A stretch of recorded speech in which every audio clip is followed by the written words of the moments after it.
है नारी के ऊपर, पहले कहाँ था? पहले तो नहीं था इतना जुल्म।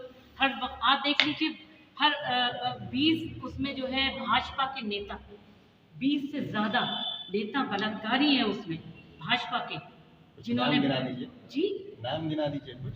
अगर नाम आप कह रही हो उसमें 5 नाम गिना दीजिए। नहीं, नाम क्या गिना दिए? आपको खुद पता होगा कितने लोग हैं उनके भाजपा के ही खुल कर आते। जब भी रेप होता है, कोई ऐसी चीज होती है तो और मणिपुर जैसी घटना इससे पहले कांग्रेस में कभी आपके सामने आई? किस बर्बरता से वहाँ पर चुनावी एजेंडा इस बार क्या है कांग्रेस का? चुनावी एजेंडा कांग्रेस का हर भारतीय को न्याय, इक्वल अपॉर्चुनिटी, किसी के साथ भेदभाव नहीं है। बगैर भेदभाव के लोगों के बीच प्यार को दोबारा से पैदा करना, जो कि ख़त्म कर दिया गया है। धार्मिक नफरतें बोकर उसको ख़त्म करने का प्रयास कांग्रेस का नफरत किस तरह की है? धार्मिक नफरतें, हिंदू मुस्लिम की नफरत सबके दिलों में, मस्जिद तोड़ने को लेकर है। आप मस्जिद तोड़ रहे हैं, इतनी पुरानी, लोगों के आप सेंटिमेंट से खेल रहे हैं, तो ये सब क्या है? इससे पहले कांग्रेस के राज्य में कभी ऐसा नहीं हुआ कि मस्जिदों को रातों रात तोड़ दिया गया और उसको समतल कर दिया गया, वहाँ पर कोई निशान भी नहीं छोड़ा गया। सुबह को 600 साल पुरानी मस्जिद को तोड़ा गया है, क्या ऐसा कभी नहीं हुआ? क्या बना वहाँ पे फिर? अब जो भी बनाएगी आप देखिए क्या बनेगा। भारतीय जनता पार्टी क्या बनाना चाहती है? तो एजेंडा तो राम मंदिर का चल रहा है, राम मंदिर बन चुका है वहाँ पर। तो क्या लगता है कि इस चुनाव में फिर से भाजपा आ जाएगी इस राम मंदिर के सहारे? बिल्कुल आएगी, क्योंकि भाजपा ने 2024 के लिए ये एजेंडा रखा ही था। क्योंकि तो कांग्रेस को क्या करना चाहिए? कांग्रेस जो करना चाहिए कांग्रेस कर रही है, लोगों के बीच प्यार कायम कर रही है, दोबारा से लोगों को जोड़ने की कोशिश कर रही है, जो कि इस कंट्री के एक एक आदमी के दिल में नफरत और धार्मिक भेदभाव बोया गया है। भाजपा तो धार्मिक आधार पर सबको एक छतरी के नीचे ले आई है, कांग्रेस क्यों नहीं कर पा रही है? क्योंकि कांग्रेस ने कभी भी इतनी नफरत का बाजार गर्म नहीं किया, कभी नहीं किया। तुष्टीकरण भी किया था। अब वो तो हर दौर में होता चला आया है, सिर्फ हम खाली कांग्रेस को कहें तो ये सही नहीं होगा। अब बाबरी मस्जिद, भाजपा ने बाबरी मस्जिद के बाद ज्ञानवापी पे भी शुरू कर दिया कार्य। तो क्या ये तो एक के बाद एक इनका वोटिंग एजेंडा है, क्योंकि एक में ये कामयाब हुए तो अब इनका दूसरा है, क्योंकि ये लोगों का ध्यान धार्मिक उसके अलावा कहीं और लगने नहीं देना चाहते हैं, क्योंकि यही इनके चुनाव जीतने के मुद्दे हैं। वोट का ध्रुवीकरण हो जाएगा, पोलराइजेशन होगा। बिल्कुल होगा, हो रहा है। तो इसको रोकेंगे कैसे? आप इसको रोकेंगे कैसे? लोगों के बीच जाएंगे और उन आपसी भेदभाव को कम करेंगे, ये कोशिश की जा सकती है। जो इतने सालों में हमारे कंट्री का इतिहास रहा है धर्मनिरपेक्षता, उसको ख़त्म किया जा रहा है और ये हिंदूवाद राष्ट्र बनाने की कोशिश है। तो हिंदू राष्ट्र नहीं बनने देंगे? हिंदू राष्ट्र, बताइए, हमारी सभ्यता थी हिंदू राष्ट्र की? हमारे संविधान में लिखा है कि हमारा हिंदुस्तान जो है वो हिंदू राष्ट्र है, धर्मनिरपेक्ष राष्ट्र है हमारा हिंदुस्तान। सेक्युलर कंट्री है हमारा। बात नहीं कर सकते तो तुम्हारे पास यही सब सोचने वाली है। अरे ये यूनिफॉर्म सिविल कोड ये मुस्लिम से कहाँ मामला है? जो देश के अंदर तमाम ऐसे लोग हैं, पूरे देश के अंदर तमाम संस्कृति है, आप यूनिफॉर्म सिविल कोड में कौन सा वाला कानून लागू करो? देखिए, ये देश संविधान से चलेगा और संविधान ये कहता है कि सभी को धार्मिक स्वतंत्रता है। तो धार्मिक स्वतंत्रता के अंदर वो जिस तरह से भी जीना चाहे जिए, उसके अपने शरीयत होते हैं, हर किसी की मैथोलॉजी होती है, तो वो अपने हिसाब से जीएगा। ये मोदी सरकार एक निकम्मी सरकार है जिसको कुछ समझ ही नहीं है कि देश के मुद्दे क्या है, इनके पास क्या है।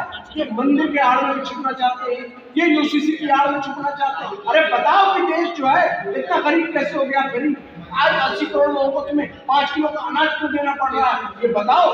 आज ये बताओ कि 2 करोड़ सालाना रोजगार का जो वादा तुमने किया था वो तुम्हारा झूठा क्यों निकला?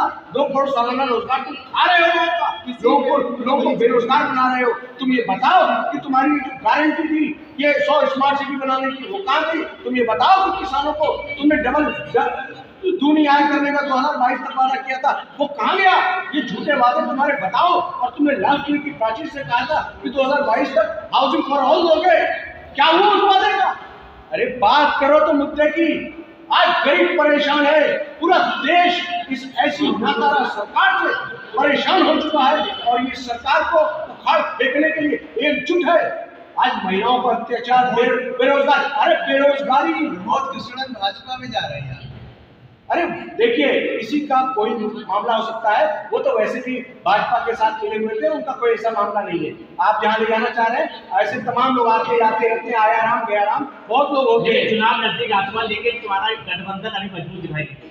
देखिए, ये देश का गठबंधन है। इस बार देश चुनाव लड़ने जा रहा है, देश की जनता चुनाव लड़ने जा रही है। सामने एक ऐसी नकारा, ऐसी घृणा और नफरत की राजनीति परोसने वाली एक भाजपा आरएसएस की विचारधारा है, और दूसरी तरफ देश है।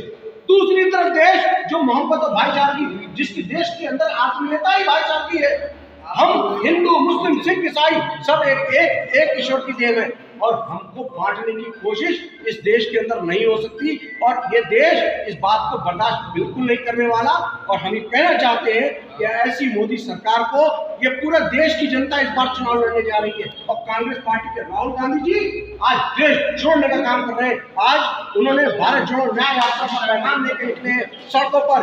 आप बताइए, इस छोर से उस छोर को भारत को चलने वाले उस तपस्वी का नाम है माननीय राहुल गांधी। वो देश को जोड़ना चाह रहे हैं। भारत को छत विछत कर दिया गया इस मोदी सरकार के द्वारा।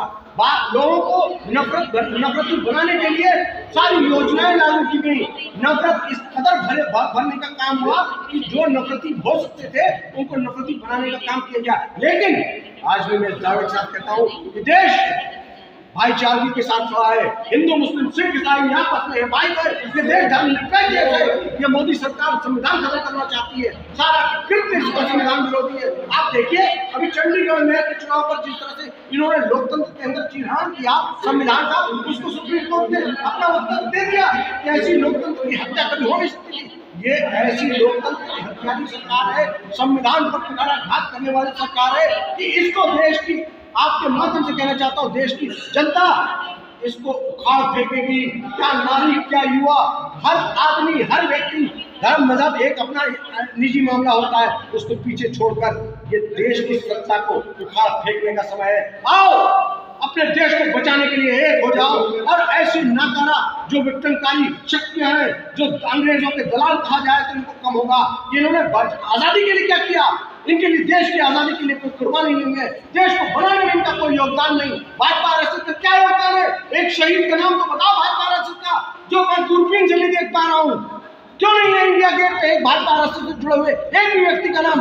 ये क्यों नहीं बताते आप लोग? देश को आजाद कराने वाले ये देशवासी है।